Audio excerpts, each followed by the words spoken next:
जरा एक मंजर के बारे में सोचिए। एक शख्स एक प्लेन में बैठा है, बोइंग 747, दुनिया का सबसे बड़ा और पावरफुल जेट उस वक्त का।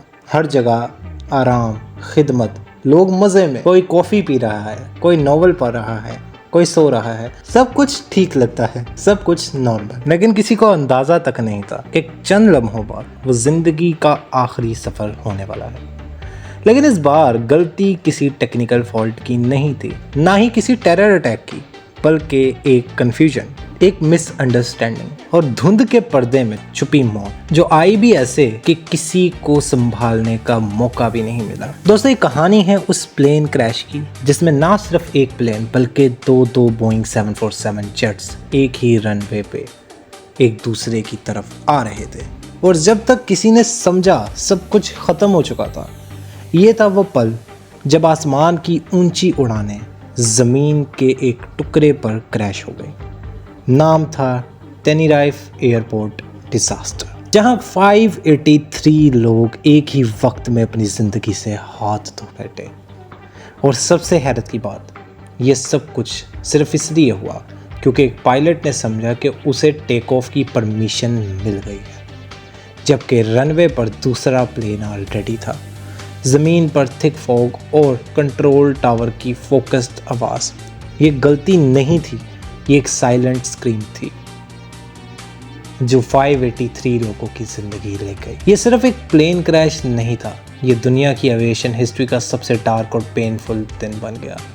और आज भी जब भी कोई नया पायलट ट्रेनिंग लेता है तो उसे सबसे पहले टेनेरिफ डिजास्टर की कहानी सिखाई जाती है, ताकि वो कभी ज़िंदगी में उस गलती को रिपीट ना करे। दोस्तों, तारीख थी 27 मार्च 1977। टेनेरिफ कैनरी आइलैंड्स का एक छोटा सा एयरपोर्ट जिसका नाम था लॉस रोडियस एयरपोर्ट। उस दिन कुछ अनयूजुअल हुआ। ग्रैंड कैनेरिया एयरपोर्ट पर एक बम ब्लास्ट हुआ था, जिसकी वजह से सारे इंटरनेशनल फ्लाइट्स को टेम्परेरली टेनेरिफ डाइवर्ट कर दिया गया था। टेनेरिफ, जो एक छोटी सी जगह थी और नॉर्मली इतनी एयर ट्रैफिक हैंडल नहीं करती थी, अचानक से ओवर क्राउडेड हो गई। वहाँ लैंड किया KLM रॉयल डच एयरलाइंस का बोइंग 747 और पैन एम का बोइंग 747। दोनों एयरक्राफ्ट्स को टेम्परेरी पार्किंग एरिया में रखा गया। जब ग्रीन कैनेरिया वापस ओपन हुआ, दोनों प्लेन्स को वापस टेक ऑफ की क्लियरेंस मिल गई। लेकिन प्रॉब्लम यहाँ से स्टार्ट हुई। वेदर बदल गया। टेनेरिफ में घनी फॉग आ गई, धुंध इतनी ज़्यादा कि विजिबिलिटी सिर्फ कुछ मीटर्स तक रह गई। कंट्रोल टावर की कम्युनिकेशन भी वीक थी।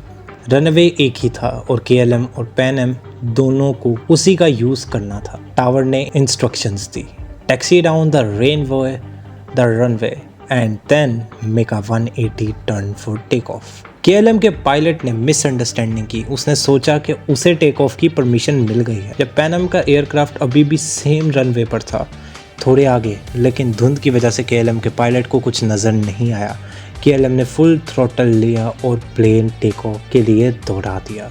पैन एम की पायलट ने रेडियो पर कहा, we are still on the runway, लेकिन तब तक देर हो चुकी। जब KLM का एयरक्राफ्ट पैन एम के प्लेन के बिल्कुल करीब आया तो दोनों क्रूज ने समझा कि कुछ तो गड़बड़ है।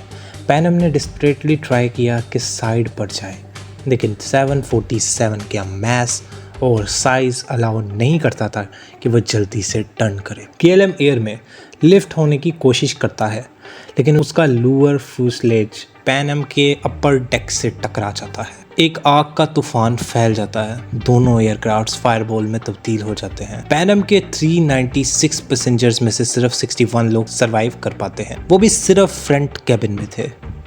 KLM के सारे 248 लोग मर जाते हैं, कोई भी जिंदा नहीं बचा।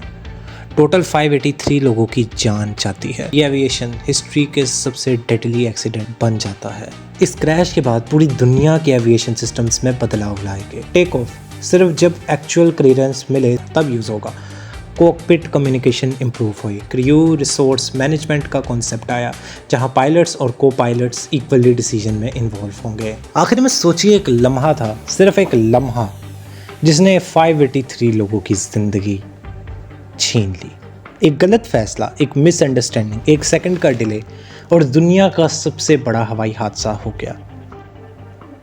टेनेरिफ जैसे खूबसूरत आइलैंड पर जिस दिन ये हादसा हुआ, उस दिन आसमान साफ था, लेकिन ज़मीन पर धुंध ने अंधेरा फैला दिया था और उस अंधेरे में 2 बोइंग 747 दुनिया के सबसे बड़े और पावरफुल जेट्स एक दूसरे से टकरा गए। ना सिर्फ मेटल, ना सिर्फ इंजन, बल्कि अरमान तक कुचल गए।